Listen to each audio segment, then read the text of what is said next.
Assalamualaikum warahmatullahi wabarakatuh. Pada minggu ke-11 ini kita akan melakukan pembahasan tentang penelitian kuantitatif.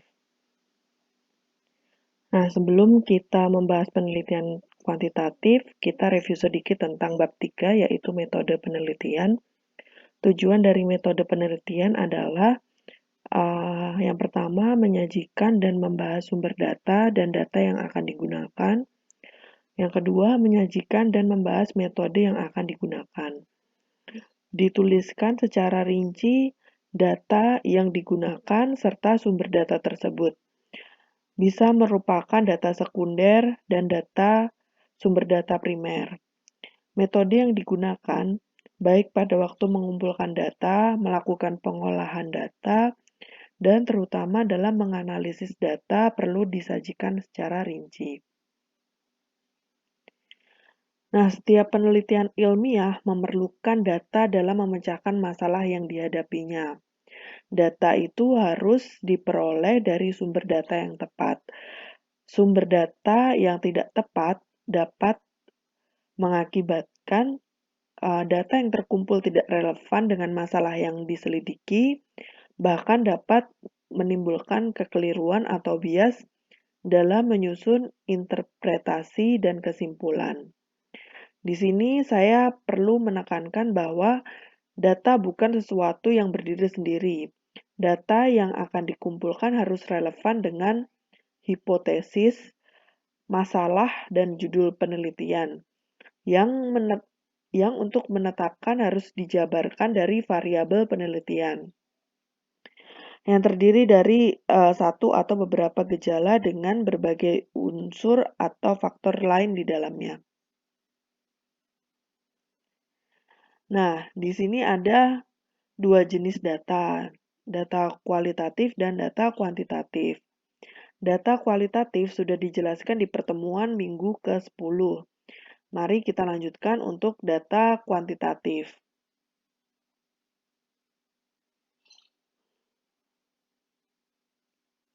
Data ini dinyatakan dalam bentuk jumlah atau angka yang dapat dihitung secara matematik dan di dalam penelitian dilakukan dengan mempergunakan rumus-rumus statistika. Oleh sebab itu, kadang penggunaan data kuantitatif dalam penelitian dinilai lebih objektif karena bersifat nyata atau konkret untuk dijadikan bukti ilmiah.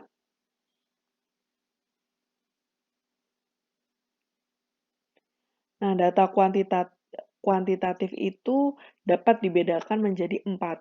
Yang pertama, data nominal adalah data dalam bentuk diskrit. Data nominal adalah ukuran yang paling sederhana, di mana angka yang diberikan kepada objek memiliki arti sebagai label saja dan tidak menunjukkan tingkatan apapun. Misalkan tentang jenis olahraga, tenis 1, basket 2, dan renang 3. Nah, jelas kelihatan bahwa angka yang diberikan tidak menunjukkan bahwa tingkat olahraga basket lebih tinggi dari tenis ataupun renang. Angka yang diberikan hanya berfungsi sebagai label saja. Kemudian data dengan skala ordinal. Ordinal adalah angka yang menunjukkan posisi dalam suatu urutan atau order atau suatu seri atau rangkaian atau tingkatan tertentu. Ukuran nominal digunakan untuk mengurutkan objek dari yang terendah ke tertinggi dan sebaliknya. Ukuran ini tidak memberikan nilai absolut terhadap objek, tetapi hanya memberikan urutan atau ranking saja. Contohnya, ada data tentang sikap seseorang terhadap produk tertentu. Ada yang tidak suka, suka, sangat suka. Angka yang diberikan untuk data ordinal menunjukkan nilai ranking dari objek saja, bukan nilai absolutnya. Misalkan 1 tidak suka, 2 suka, 3 sangat suka. Contoh lain ukuran bentuk seperti 1 menunjukkan kecil, 2 menunjukkan sedang, 3 menunjukkan besar.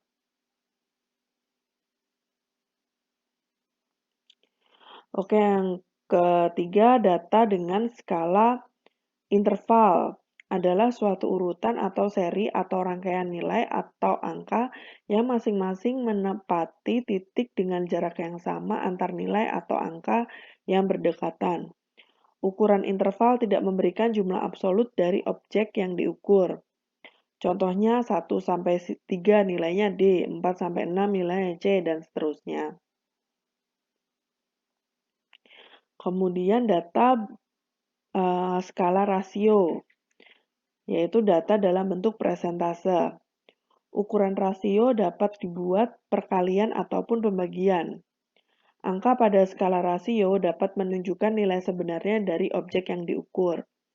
Contohnya jumlah anak hidup, tingkat ketergantungan, tingkat pengangguran, dan lain sebagainya dipresentasikan atau dijadikan persen.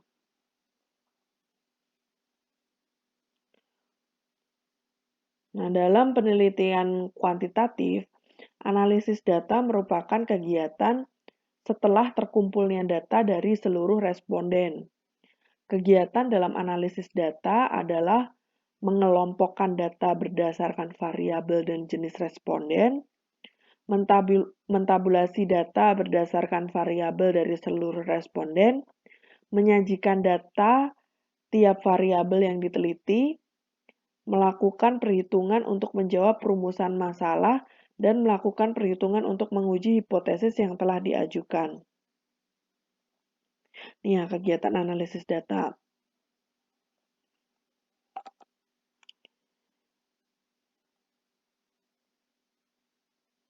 Nah, teknik analisis data dalam penelitian kuantitatif menggunakan statistik.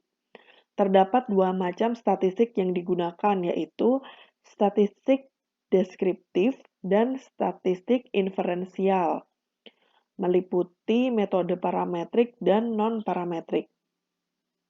Kita bahas satu-satu. Nah, statistik deskriptif adalah statistik yang digunakan untuk menganalisa data dengan cara mendeskripsikan atau menggambarkan data yang telah terkumpul sebagaimana adanya tanpa bermaksud membuat generalisasi. Nah, termasuk dalam statistik deskriptif antara lain adalah penyajian data melalui tabel, grafik, diagram lingkaran, piktogram, perhitungan modus, median, min, densil, presentil, rata-rata, standar deviasi, dan persentase. Biasanya dalam statistik deskriptif ini adalah data yang diolah dari data seluruh populasi, jadi bukan sampling. Kemudian statistik inferensial atau biasa juga disebut dengan statistik induktif atau statistik probabilitas. Adalah teknik statistik yang digunakan untuk menganalisa data sampel dan hasilnya diberlakukan untuk sebuah populasi. Statistik ini cocok digunakan bila sampel diambil dari populasi yang jelas dan teknik pengambilan sampel dari populasi itu jelas dilakukan. Nah, ada teknik pengambilan sampel ya. Saya nggak tahu udah dibahas di pertemuan sebelumnya atau belum. Kalaupun memang perlu dibahas, kita akan bahas di pertemuan berikutnya. Jadi suatu kesimpulan dari data sampel yang akan diberlakukan untuk populasi itu mempunyai peluang kesalahan dan kebenaran atau nilai kepercayaan yang dinyatakan dalam bentuk persentase. Misalnya bila peluang kesalahan 5%, maka taraf kepercayaannya 95%. Bila peluang kesalahan 1, maka taraf kepercayaannya 99%. Peluang kesalahan dari kepercayaan ini disebut dengan taraf signifikansi. Misalnya dari hasil analisis korelasi ditemukan koefisien korelasi 0,54 dan untuk nilai signifikansi 5%. Artinya bahwa hubungan variabel sebesar 0,54 itu dapat berlaku pada 95 dari 100 sampel. Seperti itu ya. Nah, metode parametrik digunakan untuk menguji parameter populasi melalui statistik atau menguji ukuran populasi melalui data sampel. Parameter populasi itu meliputi rata-rata dengan notasi simpangan baku, varian, sedangkan statistiknya adalah meliputi rata-rata simpangan baku dan varian. Contohnya nilai suatu pelajaran 1000 mahasiswa rata-ratanya 7,5. Nilai sebuah pelajaran atau mata kuliah dari 1000 mahasiswa rata-ratanya 7,5 misal.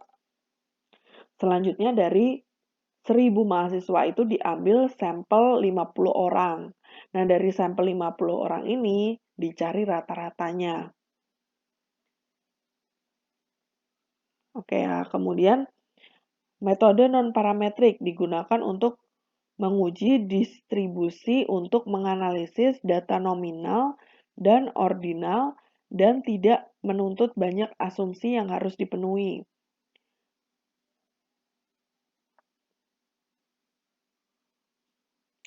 Nah, untuk keperluan absensi, silakan tulis di kolom komentar nama, NIM, kelas.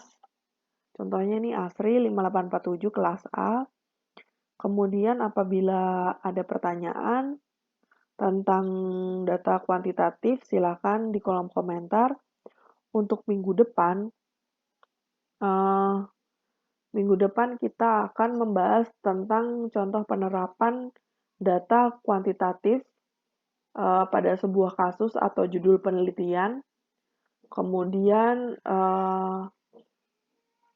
mungkin dengan mix data atau penelitian dengan dua metode dalam satu penelitian, kualitatif dan kuantitatif. Silakan dipelajari dulu, jadi nanti lebih baik ada pertanyaan di kolom komentar, kemudian nanti akan saya bahas di pertemuan berikutnya yang masih dengan media YouTube. Seperti itu. Oke, saya akhiri pertemuan di minggu ke-11 ini. Assalamualaikum, waalaikumsalam warahmatullahi wabarakatuh.